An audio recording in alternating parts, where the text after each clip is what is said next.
Welcome to Finding Holiness, where we delve into timeless Torah wisdom, revealing the sacred in everyday moments. Join us on a journey to elevate your spirituality and discover holiness in every aspect of life. I'm your host, Rabbi David Kadosh, and together, let's embark on a path of spiritual exploration. I hope you enjoy this next episode. Parashat Vayishlach recounts the famous wrestling match between Yaakov and the archangel of Esav. During the fight, the angel struck Yaakov's thigh and dislocated it. Because of this, we are forbidden to eat any part of the thigh muscle, known as HaNashe, both of the right and left hind legs of the animal. There are two tendons extending from the hip to the thigh, an inner tendon and an outer tendon. Even he who eats an amount of the inner tendon no bigger in size than an olive violates a biblical commandment. Eating the outside tendon is a violation of rabbinic law. The thigh muscle includes the sirloin area. This prohibition is applicable also to the thigh muscle of a fowl, if its hip is shaped and constructed like that of a cattle. As a rule, we are not permitted to benefit in any manner from food that we are forbidden to eat. Among the few exceptions to this rule is the thigh muscle, the HaNashe, which may be given as a gift to a non-Jew. But what is the deeper significance of this mitzvah? I'd like to provide our listeners with a few ideas based on commentary from some of our great sages. Let's start with the Rambam. Maimonides rejects the belief that this or any other mitzvah was meant to recall events in the lives of the patriarchs. To cite an example, it is sometimes believed that we practice Brit Milah because Avraham Avinu circumcised himself and we are his descendants. According to the Rambam, this is a mistaken concept. We practice circumcision because Hashem instructed us at Har Sinai to do so.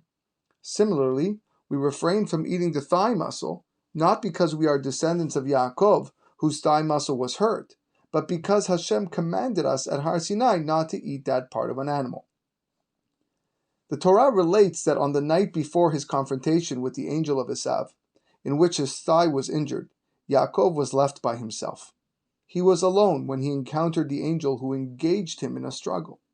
How could his sons and the rest of his entourage have allowed him to remain alone all that night?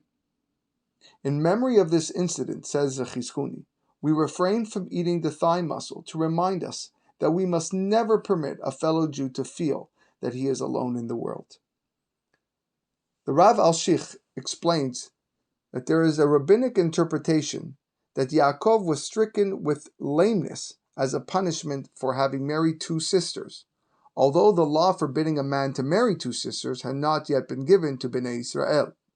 We are therefore forbidden to eat the thigh muscle in order to remind us that not even the saintly Yaakov was immune from sin, and therefore, accordingly, we should mend our ways and keep far from evil.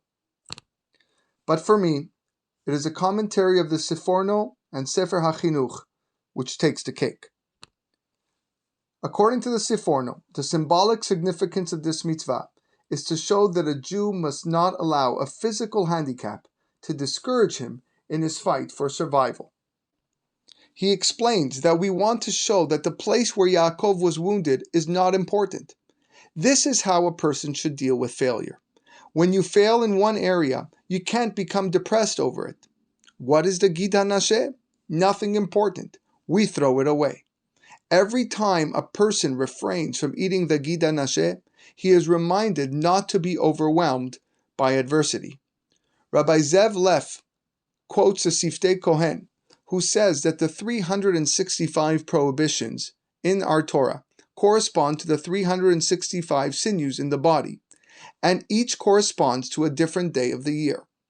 The HaNashe corresponds to Tisha B'Av.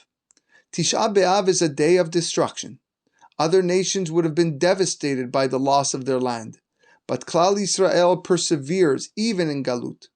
Out of the darkness of Galut, the Chafetz Chaim explains, comes the incentive to achieve and to produce.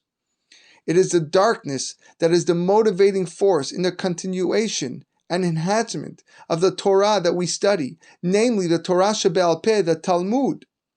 God threw us into the darkness, and from that darkness, from that Galut.